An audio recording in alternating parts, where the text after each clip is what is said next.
Pria itu memandang istrinya dengan lembut. Segera setelah itu, wajahnya tiba-tiba terbelah. Dan kemudian 1 detik berikutnya,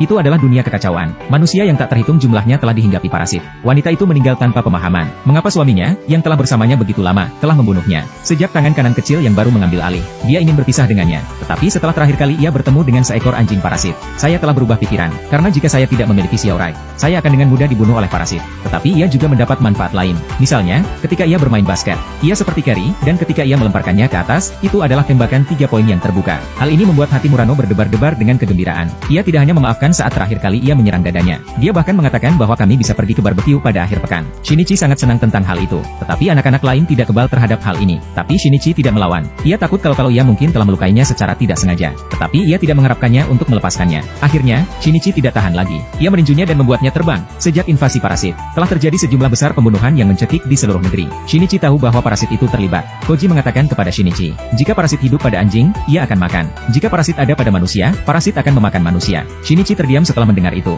Ia tidak tahu apakah ia harus tetap diam. Bagaimanapun juga, hanya dia satu-satunya yang mengetahui identitas iblis-iblis ini. Jika mereka dibiarkan tidak terkendali, tidak ada yang tahu berapa banyak lagi korban yang akan tercipta. Kanan sangat bingung dengan hal ini. Dia mengatakan kepada Shinichi bahwa dia tidak berpikir ada yang salah dengan jenisnya sendiri. Mereka hanya makan berdasarkan naluri. Dia juga tahu kata setan. Sebaliknya, ia merasa bahwa makhluk yang mirip dengan mereka bukanlah parasit melainkan manusia. Karena manusia membunuh dan memakan semua jenis makhluk. Tetapi mereka hanya memakan 1 atau 2 jenis makhluk hidup. Shinichi terdiam setelah mendengar itu.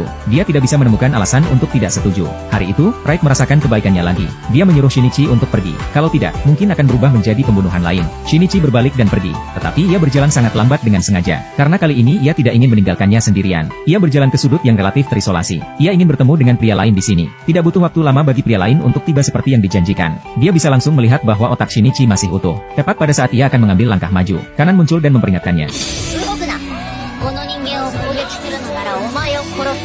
Pria itu tidak bergerak sama sekali setelah mendengar ini. Ia mengatakan kepada Little Raid untuk tidak gugup. Karena Anda bisa datang ke sisi saya. Little Raid bingung, bagaimanapun juga, ia tidak bisa bergerak sama sekali sekarang. Kemudian pria itu berbicara lagi. Dia mengatakan kepada Raid, memang benar bahwa Anda tidak bisa berpindah dari tangan ke otak Anda yang kompleks. Tetapi mudah untuk berpindah dari tangan ke tangan. Segera setelah ia mengatakan itu, ia memotong tangan kanannya dengan 1 pukulan. Ia mengatakan kepada Little Raid bahwa aku telah menyediakan ruang untukmu. Datanglah dan jadilah tangan kananku. Tubuh ini akan menjadi lebih kuat lagi jika ia menghadapi 2 dari mereka. Melihat pria di depannya, Kanan diam. Shinichi ketakutan saat melihat. Ia terus memanggilnya, tetapi ia tidak menjawab. Tampaknya merasakan keraguan Raid. Pria itu memutuskan untuk membunuh Shinichi terlebih dahulu, sehingga Raid tidak punya pilihan lain. Jadi dia menebas Shinichi.